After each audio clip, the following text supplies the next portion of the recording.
Oh, yeah, before we could hit each other. Just a reminder that you guys will have 1 minute to answer each question. Tricia will remind you if you're going over, very politely. But to start it off, we're going to start with individual questions to each candidate. Oh, I'm sorry. Each candidate will have 1 minute to have their opening remarks. We will start with Mr. Halbrook. You have 1 minute. I'm Dan Halbrook. I've been in the business of building and remodeling for over 30 years. I've also had a real estate license for over 30 years. Currently the broker for Southwest Housing Property Management in Springfield. I have done many things of having budgets and stuff like that to, thousands, hundreds of thousands of dollars in remodelings and houses. And so I know how to run the budget, and I know what it takes to pay your bills. Thank you. Thank you for facilitating this event tonight. I want to thank the headliner, the senior citizens, and most of all the people who showed up. My name is Ralph Phillips. I'm running for Eastern Commissioner. My wife, Lisa, a fourth generation Christian County resident, and I reside in Ozark. I'm a retired United States Marshal and currently the Chief of Criminal Investigations for the Christian County Sheriff's Department. I have successfully managed multi-million-dollar budgets. I have a strong leadership history. But most importantly for me is the award that I received this year, and that was as the Ozark Schools Volunteer of the Year. I think it's critical that we embrace serving our community, and this has been an avenue that has been very rewarding to me. Thank you. I'm Walt Martin. My wife and I and the three daughters moved to Christian County 43 years ago. We live and operate a 200-acre farm southwest of Ozark. My daytime job is I'm a senior systems analyst for Bass Pro Shops. I've been there for 30 years. And as that profession, I'm a problem solver. And that's the key thing to being a commissioner, is to being able to solve problems. It would be fortunate and grateful if this county didn't have problems, but invariably we do. And when those problems come up, I would be very knowledgeable and experienced on how to come up with practical solutions to these problems. And so, therefore, I'll be a great candidate for Christian County Eastern Commissioner.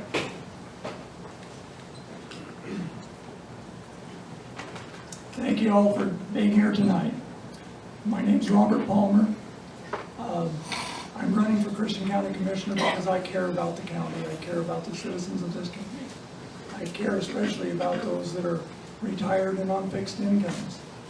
I am running because I believe that I have a unique set of skills that will benefit the county. I've worked for many years in construction industry. If there's anything ever been built, I probably built one. I spent a lot of years building highways, 5 years as a commercial building inspector, 10 years in contract administrations. There hasn't been very many projects that I've done that were under $1 million. I'm used to dealing with large budgets and large groups of people, dealing with all kinds of problems and solving all kinds of issues. My name is Robert Palmer. I'm running for Eastern Christian County Commissioner, and I hope you'll vote for me. Okay, to start off the questions, we will have a question for each individual candidate, and we'll start with Mr. Halbrook. In the Headliner News Voters Guide, you say that in past experience you, quote, know what it is to fight government regulations to complete a project. If elected, how will you fight government officials as a government official yourself? Well, the planning and zoning are, when you build a house, they have way too many restrictions on it that mean nothing. And it's really sad because half of the people don't know what they're talking about to start with. So that's what fighting government regulations are. All they do is read a book. They do not look at anything else. They just read a book. They don't know whether it's right or wrong. And that's how that's how I'm going to fight it, by saying, getting things done where it's right instead of being wrong. Okay, Mr. Phillips. Last year at this time, you were running for sheriff. Why are you running for commissioner now? I think the fact that I ran for sheriff and I lost and saw that the sheriff and I had the same common goals, and that's reinstill the integrity of the sheriff's department, shows my commitment to my community. I feel you have a civic responsibility if you're able to give back to your community. The sheriff was kind enough to ask me to come and join him under difficult circumstances, and we did so, and I can say this without reservation, that this county has a lot to be proud of. This county is being operated from the sheriff's department with record-breaking charges. And one example is the law enforcement community is working closely together. I'm about team building and leading. And just that, in the last 11 months, we have increased our sexual assault charges in this county 100%, which is off the chart. So you need to thank your law enforcement that you have working for you today. Mr. Martins, in the voter's guide, you mentioned kicking off a Buy Christian County program. Explain this program and tell how it differs from other shop local programs currently in place. Buy Christian County is my term for what we at one time tried to promote, buy local, but we don't seem to be promoting that any longer. And I don't care what the name of the program is, as long as we have a program out there with some name and we promote it to where the citizens of the county decide to vote or decide to buy in the county so that our sales tax money stays in the county. That's a critical thing. We cannot keep leaving our sales tax money escape to Greene County and to Francis. We got to keep it here in the county. If we could keep our tax money here in the county, then we could solve any kind of budget problems we have. We need to bring in small business, keep the small businesses we have, and bring in additional small business so that the citizens in the county have a place to go buy in the county to where they don't have to go to someplace else to buy. And that would keep our sales tax revenue here. Mr. Palmer, in your Q&A in the Headliner News Voter Guide, you said that you plan to make a clear and concise handbook of instructions which spells out duties for elected officials. If not complied with, you said there would be consequences. What consequences do you believe commissioners are allowed to enforce? They are kind of limited in a way, but one thing that you can do is you can make each office responsible to turn in paperwork on time so that we stop having these late payments. You can use the auditor's office to help teach each of the different departments better functions of creating budgets. You can put controls on how those budgets are spent. There's a lot of things that the commissioners do have power to do. And they particularly have power over the road departments, the building and safety, and planning and zoning. But they need to take more responsibility in. Okay, this next question will be for all candidates, and we'll start with Mr. Phillips. Last August, the current commission, with a 2-1 vote, imposed a 7-cent levy for general revenue and a 20-cent levy for Eastern Road District. At the time, many county residents thought the meeting was deceitful because the 2 tax levy hearing notices published in the legal section of the Headliner News said the proposed levy was 0. No residents attended the hearing, citing that had the notice in the paper had hinted that the commission was going to discuss it in further detail, they would have attended. What are your thoughts on this, and would you have acted differently? It's a difficult question to ask with the limited amount of information I have to give an intelligent response. I'm a leader. I'm used to tackling difficult tasks. The taxes has always been a sore side in people's thought process, but it's a necessity. To go back to that specific question, I really wouldn't know the specifics behind it to give you the response. I can tell you that as your Eastern Commissioner, that every decision that I will make will be in the best interest of the citizens, and they will be notified. And I think effective communication is something that's lacking in our nation, and likewise in our county. Effective communication is critical in having a healthy relationship with your citizens. Mr. Martins. again, if we could keep our sales tax money within the county instead of it leaving, then we would have a better control of our budget. We would have funds to, money to fund more things. But again, we should be able to, eliminating tax increases and maybe lower taxes. And that's really what we're striving for, is to lower the taxes so the citizens have a better economy within the county. But again, it's communicate, communicate, communicate. As a commissioner, I want to communicate with everyone in the county. You know, the news media can be your worst enemy or your best partner. And I would strive to make all of the news media my best partner. Make them aware of what's going on. Make them aware of problems that are coming up. Make them aware to where they can help push things to they can inform the citizens in the county so that when a decision like this is made, they know why it had to be made. Mr. Palmer. I was there on the first meeting when our commissioner said that the tax would be zero. I wasn't there when they voted the tax in. And I guarantee I would have been there had I had any idea of what they were doing. It is wrong what they did. I even question whether it's legal for them to put a tax on just the eastern side and not the whole county. It is too often what they're telling us in their agendas are misleading and just plain wrong. I think we need to have meetings at night when our citizens can come and voice their opinion.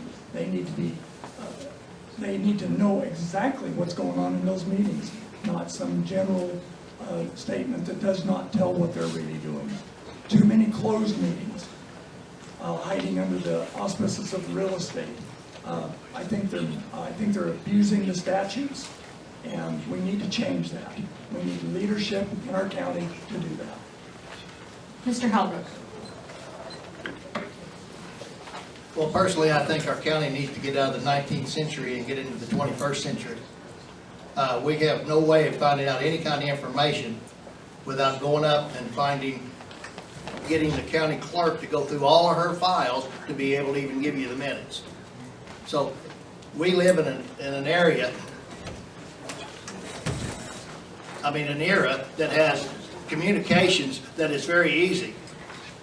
We have an internet that everything should be put on that anybody at home at 10 o'clock at night can go see what they need, what happened that day at a meeting.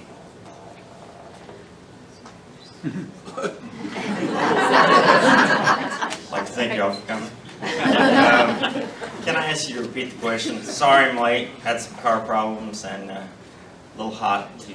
We'll start with a new question. Okay. We'll get you on board there, All right. but we're going to start with Mr. Martins. Okay.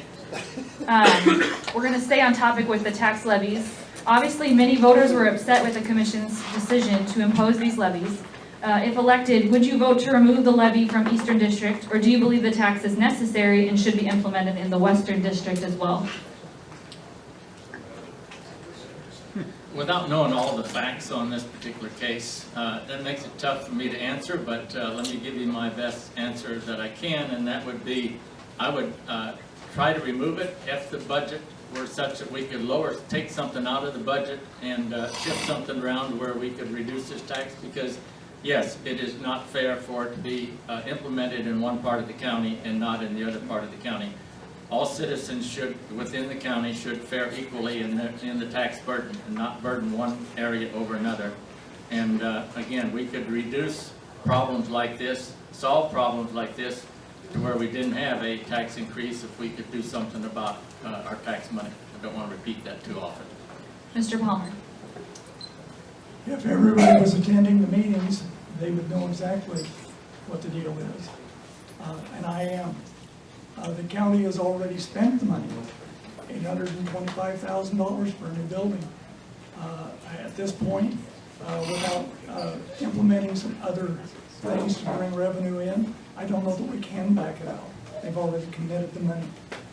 So we just need to be more aware of what's going on in the county. We need to be aware of what our commissioners are doing. We need to hold them responsible. And when I'm elected, I will be responsible. And I will always do everything in my power to make sure that the citizens know what's going on. I think I'm the best qualified to bring that kind of leadership to the county. Mr. Halbrook? That's really a simple question. The money has already been spent. The bond is already in the process. So people up here that are going to be elected, all they have to do is figure out how to pay for it. Because it's already been done. It's in the making. Mr. Bench? Well, it shouldn't have been done in the first place without the people supporting it. And that's the problem with the commission now, is they do a lot of things that are going against what the people are wanting. That's why I'm running. A lot of people can't afford these tax increases. Unfortunately, the money has been spent already. If we can back out of that, sell the property, do what we need to move forward. Sometimes when I do consulting for businesses, they do have to take somewhat of a loss, but in the end, it's better for them to do that instead of actually, continuing with a bad plan. And I believe that's what this is doing, is continuing down the road. We're going to spend more money. Mr. Phillips? I will say this. What has been done has been done. But what it's going to take is for all of us to come together as a community to get involved, not sit back and second guess the decisions that people are making. And it's been my experience that people that are in a position to make those decisions are making them with a lot more information that I have available to me currently. I still believe this is a great community, that if we all were vested in it and came together and looked for solutions that benefited everyone, we'll be just fine. Okay. We're going to jump to a specific question for Mr. Bench. We didn't get to ask you previously, you weren't here. In our voter's guide, you cited fiscal accountability and sticking to budgets as one of the most pressing issues the county faces. If elected, how will you enforce fiscal accountability within county departments? Okay, I've got, $3 million in a budget. I'm going to spend it all up front. That's not how the county works. That's not how revenue works. As revenue comes in, then you have the money in the account. Then you're given the okay to go ahead and spend that money. And we're not talking about simple little things as far as, writing. Okay, we're going to take a question and start with Mr. Palmer. This is a question from the audience. The Republican platform calls for making government smaller. What specific steps would you take to make government in Christian County smaller? First off, you make it more efficient. Our county government isn't large now, so you're not going to pare back a lot of personnel or things like that. The best thing that we can do is use our personnel more efficiently. We need a road plan that is going to systematically bring our roads up to a good standard. We need to have cooperation between the Sheriff's Department and the commissioners to keep their budget in line so that they're not constantly having to borrow money from the general funds. This is all a matter of leadership and how you budget and how you spend. Thank you. Mr. Halbrook? What was the question? The Republican platform calls for making government smaller. What specific steps would you take to make government in Christian County smaller? Well, first of all, you have to find out who you have as personnel that's not needed. Not saying that that's true, but I'm just saying that's the first thing you got to find out, if someone is not needed. Because that's the best way to do it. The best way is to make sure that you don't put a regulation on these businesses out here that costs them a fortune. I mean, a tax base for a business is twice or three times as much as anybody else's. And, I don't think that that's the correct way of making sure a business stays afloat by taxing them where they can't to maintain a profit. So, I mean, regulations is the number one thing to try to find out which ones are not needed. Mr. Bench? Well, I worked at the state capitol last year, and there's a lot of cuts that can happen at the state and federal level for sure. Local level, it's not necessarily that you are top heavy at the local level. Oftentimes, maybe personnel needs to be moved around and appropriate people to the right areas. If there are people that need to be cut, or they're not needed, then we would make those measures and those steps. But for the most part, the Republican platform is talking about federal and state government. We need to move forward though and ask people that have been in the community, that's been working here, where the needs are and what we need to do, and not just stroke a pen from behind the desk like a lot of people do, like raising our taxes. Mr. Phillips? I think one of the issues we're faced with as a society is, again, what Dan was talking about with the regulations that honestly creates a lot of red tape, which slows down productivity. And it's not just our governments, it's our schools, the No Child Left Behind, all these facets that affect our monies are all regulated to the point where it slows the whole process down. I've been in government my entire life. I've never seen it get smaller, but I have seen it get slower. And it's based on litigation, demands.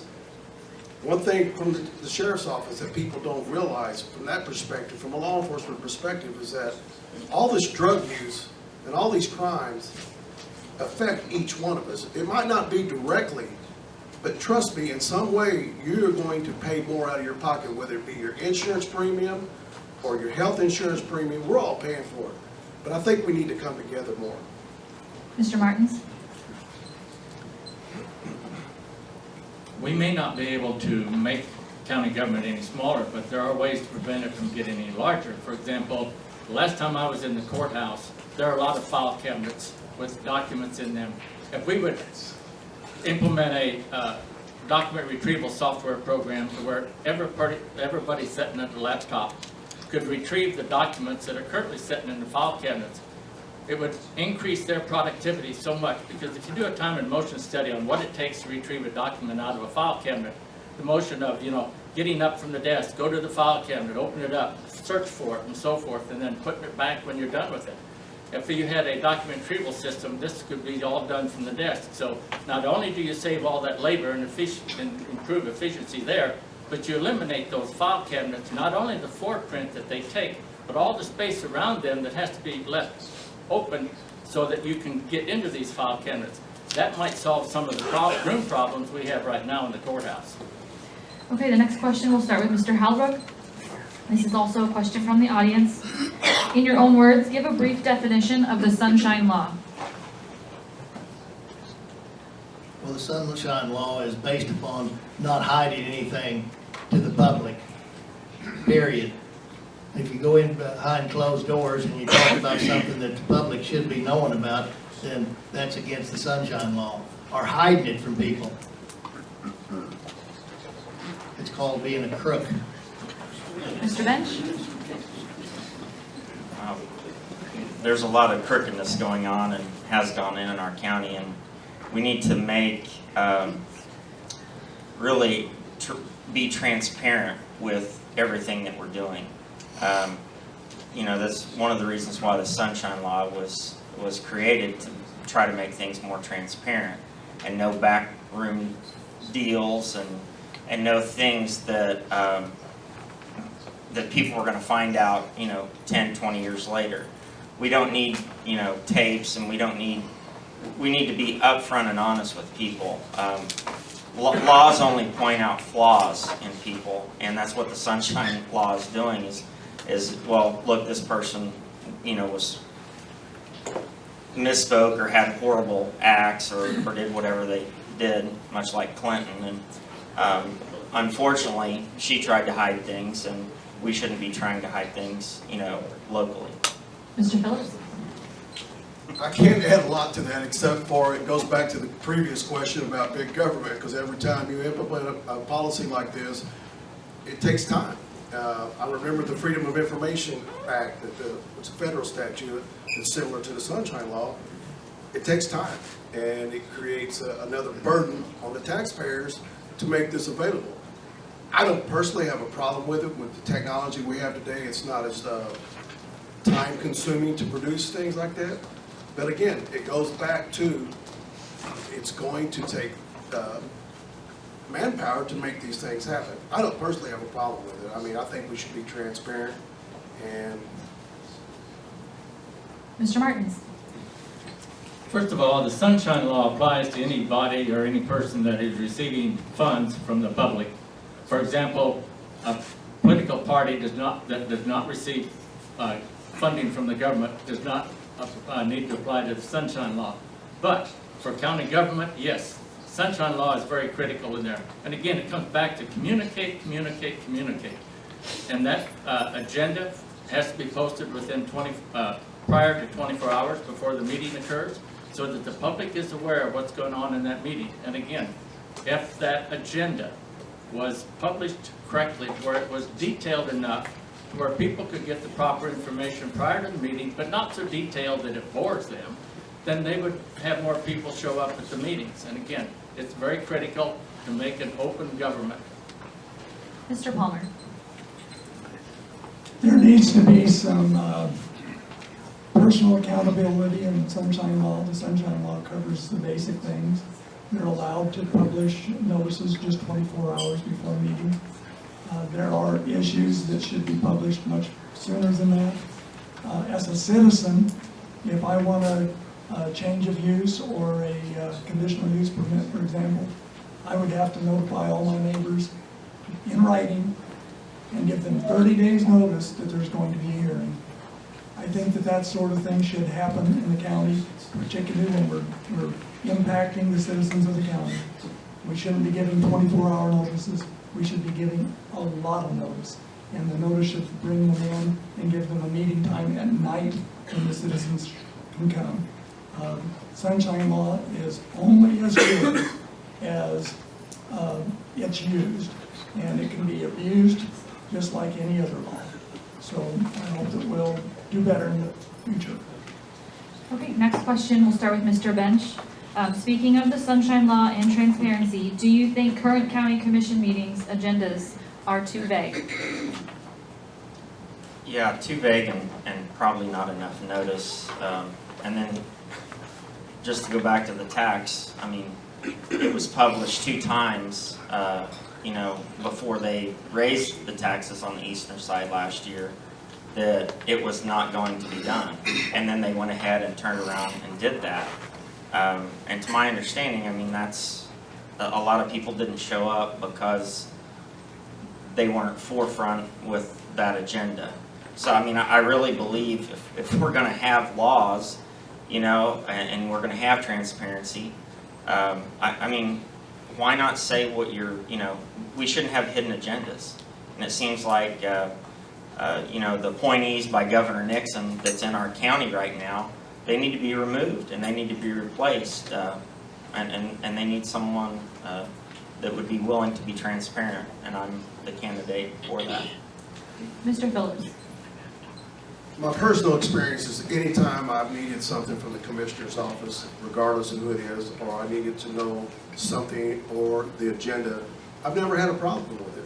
Not once have I sought out something that wasn't provided for me, or if there was a specific topic that I was interested in, I could go on their webpage and find it.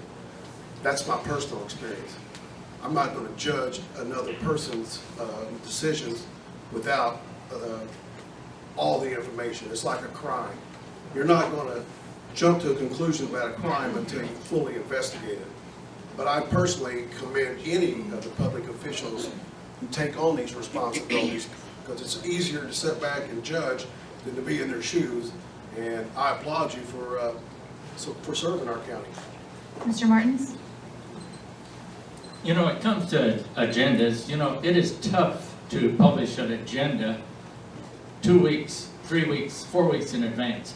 because in most cases, you're not aware until more recent time as to when a subject needs to be brought forth to the commissioners. And so, and again, I serve on several committees within the county, within the district, within the state, and agendas are agendas to be covered at that meeting. Yes, we can reprint or we can publish items that are going to come up in the future, but that is not part of the current agenda. Mr. Palmer? The day-to-day operations of the county, Walt is absolutely correct. We don't need to see those published days in advance, because they are just the day-to-day routine operation of the county. But there are issues that do need to be published in advance. Tax increases, they should not be done without public notice, without the opportunity for the citizens to respond and come in and find out exactly what's going on. We shouldn't be spending a lot of the county's money in large expenditures without the county citizens knowing what they're doing and why, especially if it's going to cost a tax increase. So there are issues that need to be published in advance, others not. Mr. Halbrook?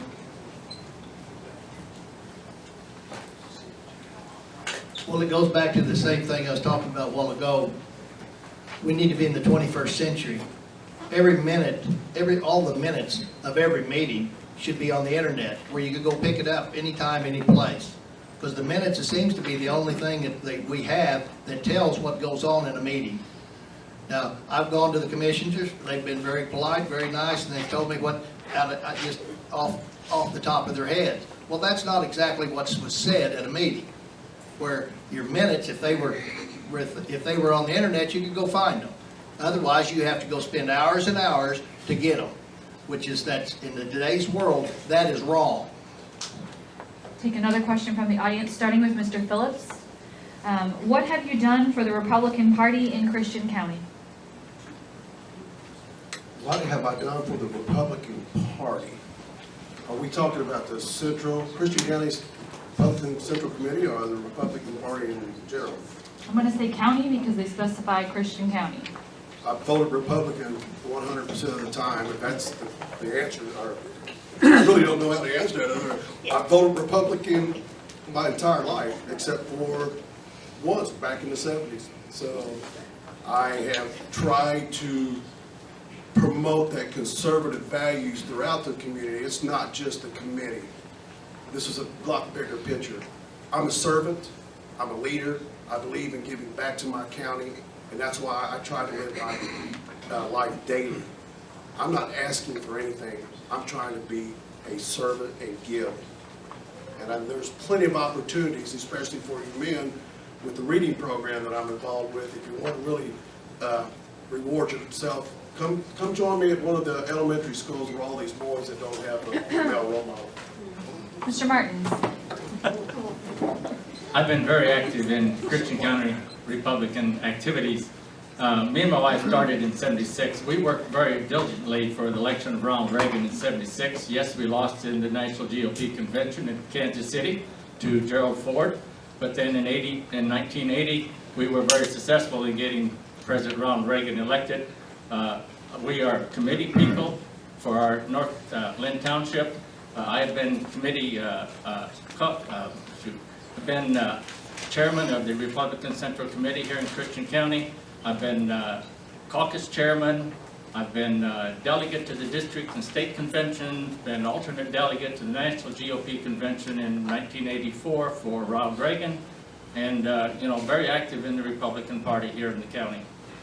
Mr. Palmer? I am currently the chair, or not the chairman, on the Central Committee for East Benton Precinct. I have been active all my life in politics in general, fighting for causes that I think are important. I currently am, which isn't in Christian County, but I'm currently on the park board for Fordland, because that's the community that I live closest to. I'm also on the town's betterment committee. I've always been a volunteer. and I've worked hard trying to do things that need to be done. I'm a member of the Property Rights Group in Christian County. So there's a lot of things I think are important, and I am always engaged and active, inviting my neighbors to my home to learn about the different candidates and trying to educate people the best that I can. And I think that's important. Mr. Halbrook? I believe in God, I believe in country, and I believe in money. I hope that we stay true to our principles, because that is what it all amounts to.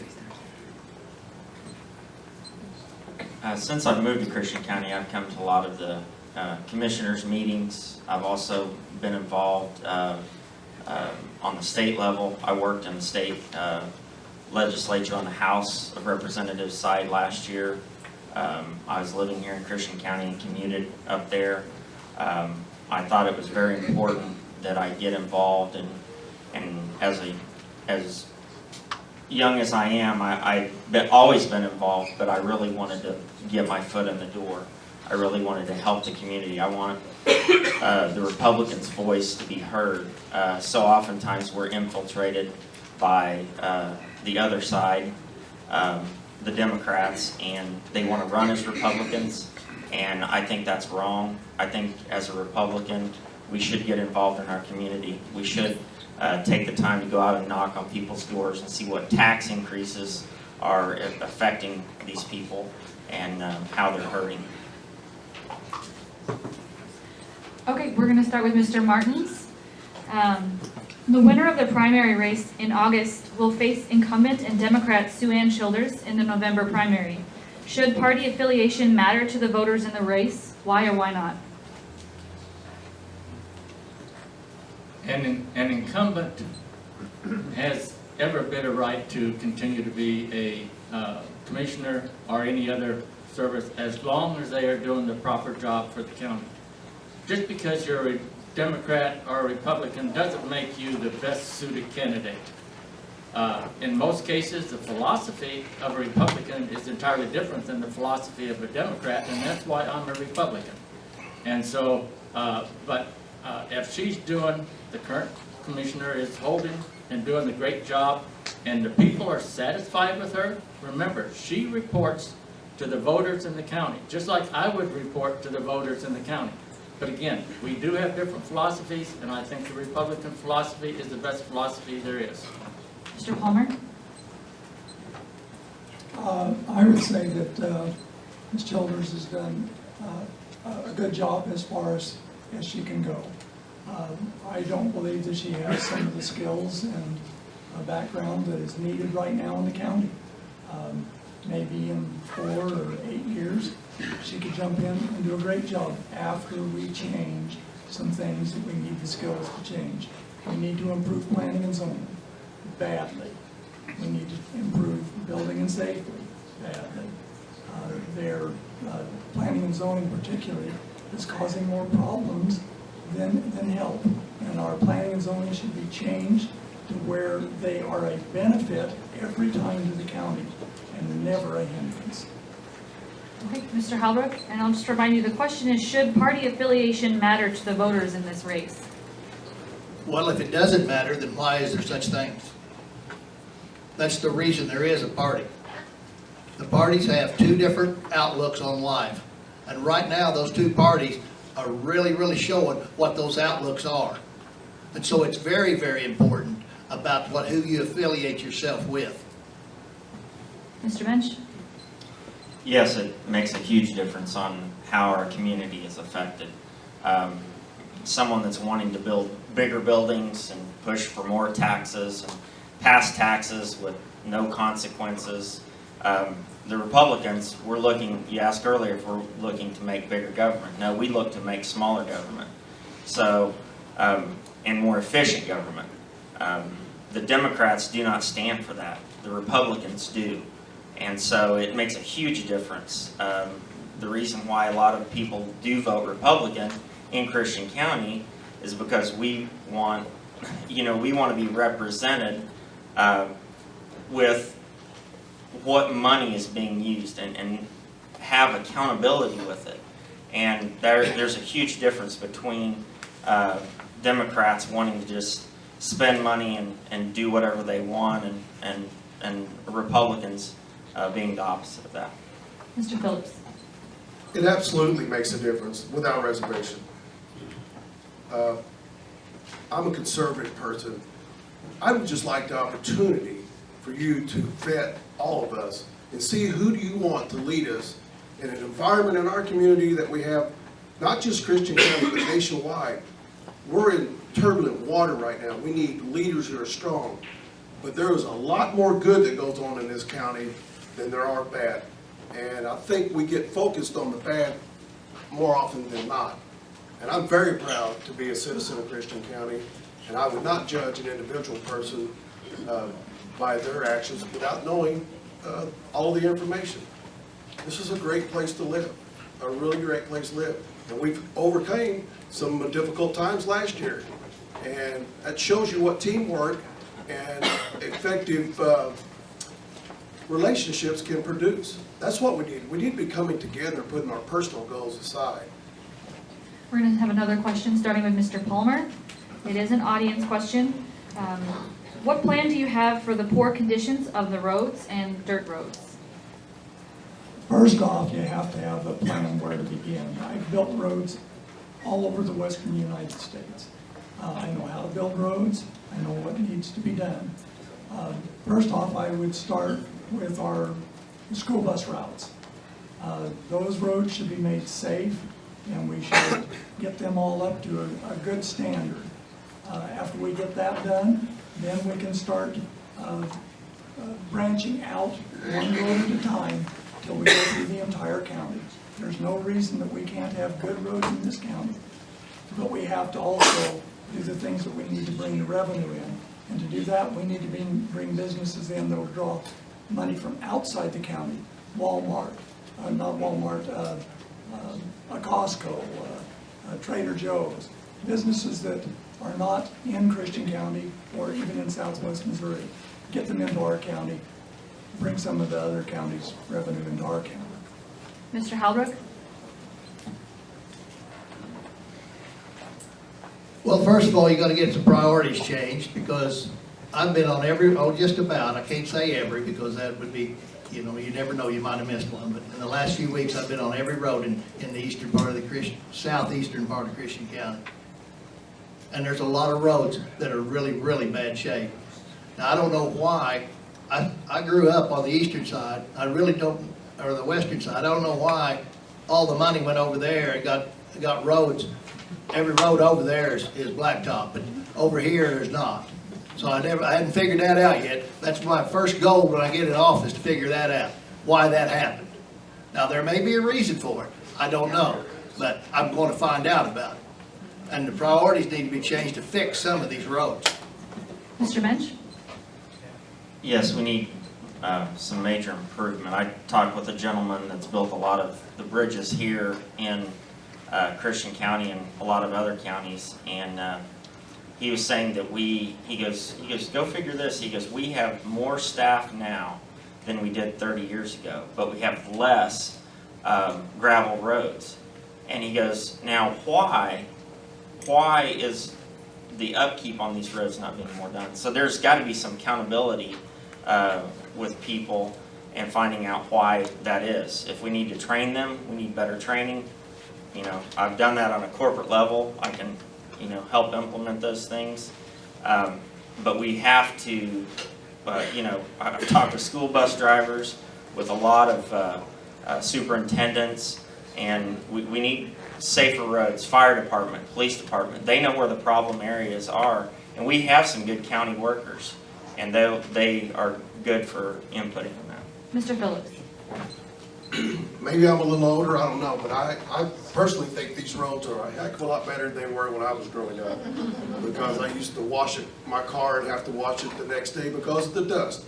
But with that said, my philosophy on leadership is to empower the people who are doing the job. They're the people that are there day in and day out. And you have to rely on their experience and their input. The roads are important. Yes, they are very important, but they are so much better than they used to be. And yes, there will always be room for improvement, but empower the people that are taking care of them and rely on their expertise to prioritize which roads get fixed. You only have so much money, and you have to stay within that budget. That's critical. And it's no different than what you do in your personal life. If you have a problem with your house and it's the roof, you might want to get that fixed before you redo the kitchen or, the living room. Prioritize, but empower the people that know. Mr. Martins? You know, you can't spend money that you don't have. My personal budget, your budget's the same way. You can't spend money you don't have. So you can't spend money on roads if you don't have the money to spend. And I've already talked about how to increase the revenue within the county. But the thing is, most people aren't aware of or aren't willing to understand is that as of January the 1st, 2015, Christian County became a first-class county. And as a first-class county, the commissioners were required to appoint a highway administrator. They have done that, and they've appointed a very good highway administrator. And it is now the highway administrator's responsibility for all the highways, all the roads, the culverts, the bridges, and everything else. So the commissioners need to work with the existing highway commissioner, with the highway administrator, and solve some of these road problems. But the commissioners themselves do not have the responsibility or the authority to do anything about the roads without going through the highway administrator. Okay, next question, we'll start with Mr. Halbrook. It is again from the audience. How would you mitigate the estranged relationship between the sheriff's department and the auditor's office? Well, the knowledge of that would be between those two. We really don't know what's going on there. Or at least I don't. I know that the sheriff has a budget, and the sheriff has the money. There's money set aside for the sheriff's department. It's part of the tax break, how the money comes in. Now, what the sheriff and the auditors got fighting over, it takes more than what we know at this moment, because it's not in the paper. The answers are not, the questions are not in the paper. Mr. Bench? We appreciate the newspaper, but I'll agree the answer's not in the paper. No, we need to set up, and the commissioner's role, we have to be a leader and set the two down and say, okay, where are we having, a problem at? And work through those problems. And if someone is not sticking to what they have been elected for, then you go from there and handle it from there. But they have to be able to sit down together and talk it through, and not a public forum to, he said, she said type of thing. That will never get anyone anywhere. We have to be able to sit down and talk respectively. We're adults. If one of them's not wanting to be an adult, then we need to take care of that. Mr. Phillips? Should I recuse myself since I work for one of the people who no offense, boss. Leadership begins at the top. And good leadership produces productivity. Productivity creates winning. Who doesn't want to be on a winning team? I can tell you for a fact that right now, currently, I'm on a winning team, a great team. Our sheriff's department is top notch, and I can only speak for what I know, and what I do know is that our sheriff is probably as conscientious about spending money as anyone I've ever met in my life. And my mother can make a penny cry. Our sheriff is doing what's in your best interest. And I'm not saying this because I'm sitting in front of him. He knows I mean it. But again, I go back to leadership begins at the top. As your leader, this is not a difficult situation to resolve. Mr. Martins? We're falling into an area that I work very well in, because I work daily with people that don't understand each other, don't understand the common problem between them, and I try to come up with these practical solutions. And I tried to write down a little quote that, and I don't have it quite correct, but goes something like this: "Do not hang your dirty laundry out for the world to see." And you may remember that from your parents telling you that when you was a kid. But again, they have to learn to work together. And again, I personally think that if the paperwork is turned in on time, and the person that receives that paperwork handles that paperwork and doesn't lose it, then the bills will get paid on time. I don't think anyone is intentionally holding back paperwork, especially the sheriff's department. They have no reason for that. They want those bills paid on time so that they know what their budget is. Without paying those bills, Mr. Palmer? The first thing that could help is a little bit of training, and I'm talking about in every department.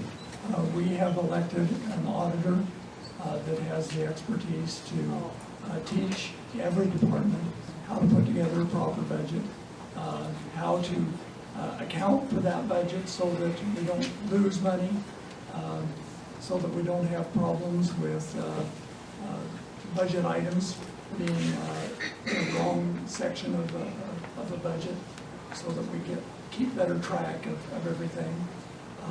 Leadership at the top is required to get all those wheels working together.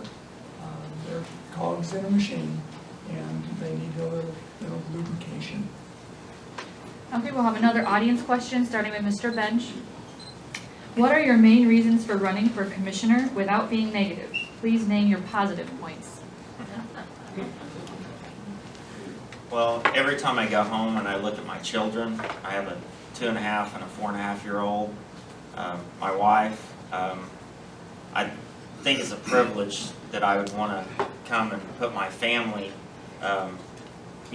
before the public and have a public office, because you expose your family, everyone to the public, and I want to build their future.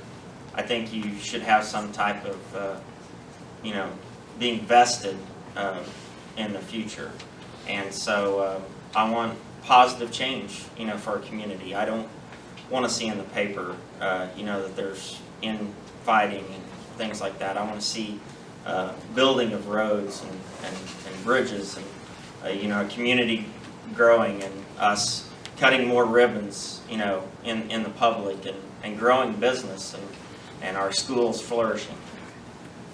Mr. Phillips? I'm a servant. I was born a servant. I've always been a servant. We've gained a lot of momentum over the last 11 months. I don't want to continue taking a job away from one of these young deputies that deserve the career advancement. But I don't want to quit and lose this momentum we have as a county. I'm a leader. I just need your trust. But it's not about me, it's about you. It's about the next generation and the generation after that, to embrace the positive change and to focus on what's good about this county. I have a saying in my world, and that's to stay in your lane. And that means if it's not something you're familiar with or you think you can do, stay out of it and let someone else do it. This is in my lane. Leading large group of people under difficult situations, the difficulties of these situations you're bringing up are minor compared to my world. Mr. Martins?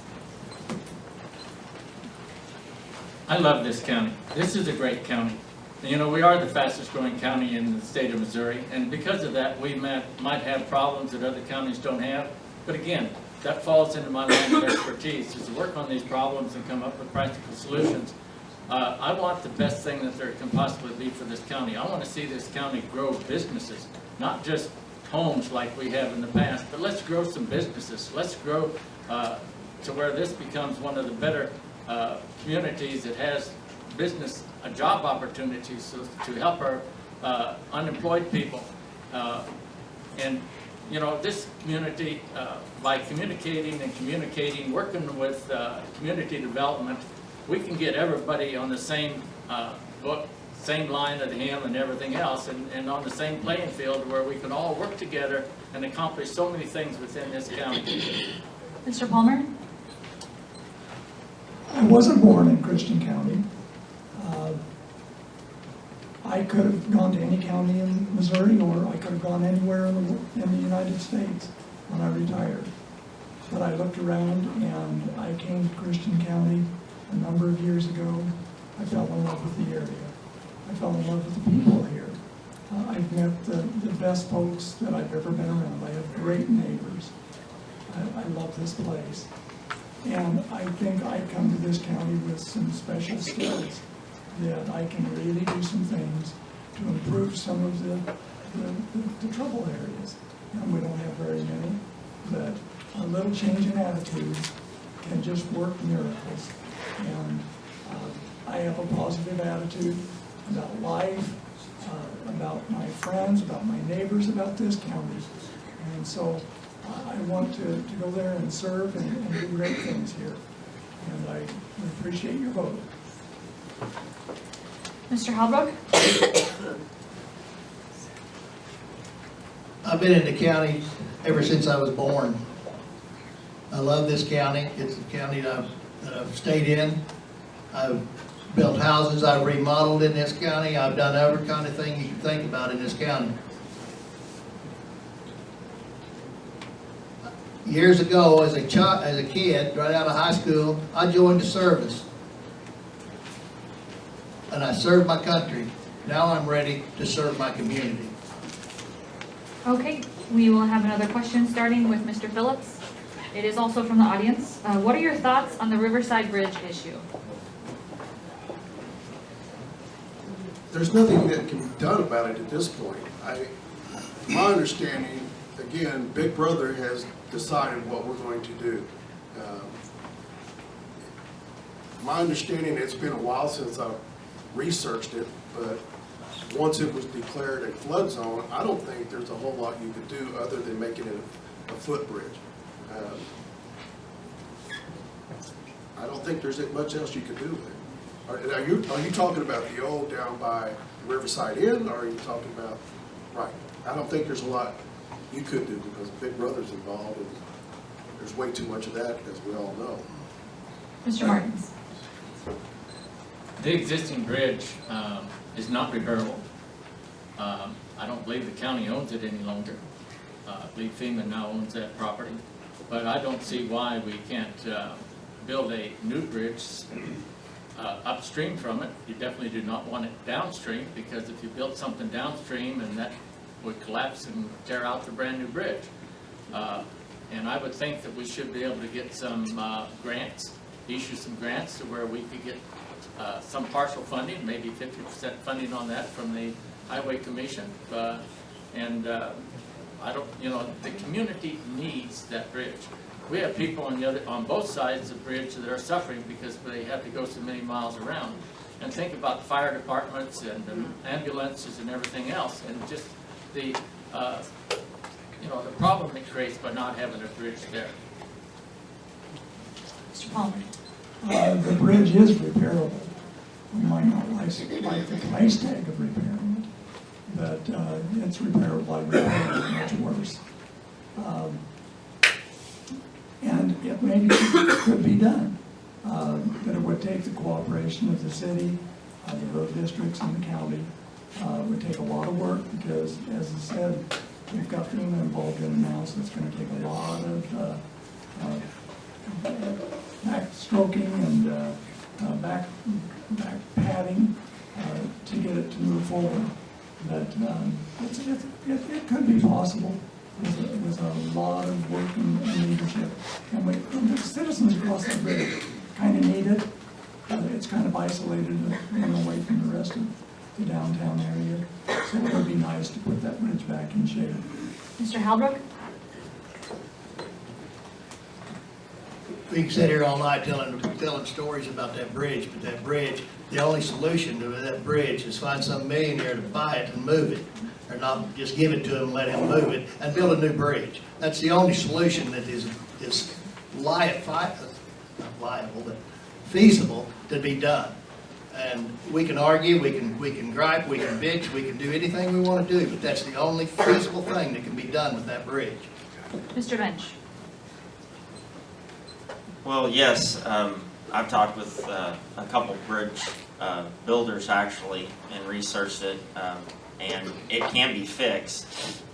There's different price tags that they all have, but we have to be able to come together as a county The city of Ozark has to be involved, you know, the commission has to be involved, and then we do have to get FEMA involved as well. And we do need to do something. Doing nothing for the last 2 years has gotten us, we're at the same point that we were 2 years ago. So we need to do something and move forward. You know, if the sheriff or the police need to get to the other side, they have to go a long way around to get there. And I think the community is suffering, and there's a lot of people in that area. We need to fix it. Okay, this next question will be the last question for this particular race, and we'll start with Mr. Martins. It is, are you opposed to having Christian County public meetings in the evening so more people can attend? That would depend on the, what was on the agenda. Day-to-day business, there's no need for that to be brought up in the evening. If special things like tax increases, hopefully we never have another one, but something of that magnitude that would have such an impact on the citizens of the county. If the other commissioners would approve of having it on a night agenda, yes. But again, you don't want to turn that night session into nothing but a gripe session, because that doesn't accomplish anything. We're here to accomplish something, not here to just have turmoil and strife and so forth. We're here to accomplish things. We want a better community than what we currently have. Thank you. Mr. Palmer. A night agenda should be very simple. The agenda should be one subject. It should give time for a complete understanding of why we're having that discussion, whatever it might be. It would not include just the day-to-day operations of the county, but important issues should be there where the citizens can come. We hold planning and zoning meetings at night. We hold our building and safety meetings at night. And we need to give the citizens the opportunity to be there and talk about their concerns and to get a better understanding of what's going on. Mr. Halbrook. Well, traveling through the last few weeks and traveling and talking to everybody that I've come across, one of the main things that this county has is a lack of communication. And I think the night deal, as I put in the paper, if you'll read it, that I already suggested to have at least one a month and possibly two.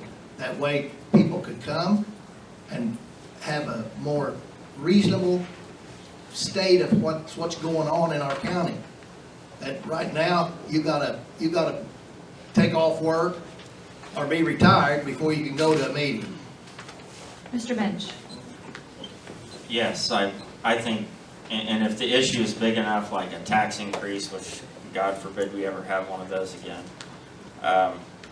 or anything like that, have not just one meeting to where maybe someone, you know, can't come that works second shift. I mean, you know, you're not going to be able to cover everyone, but have one in the morning, have one in the evening, discuss exactly what, you know, maybe have some minutes read, some discussion. I don't see, I think it would be a valuable thing to be able to have more meetings, and the commissioners should do that. My grandfather was a previous commissioner. He was when they used to call them judges, and he actually got out and ran a road grader and did things, you know, in the community. And I think the commissioners should be open for those kind of things. Mr. Phillips. I'm open to anything that will better serve you. We could have a CMT, which would be a commissioner's mobile team.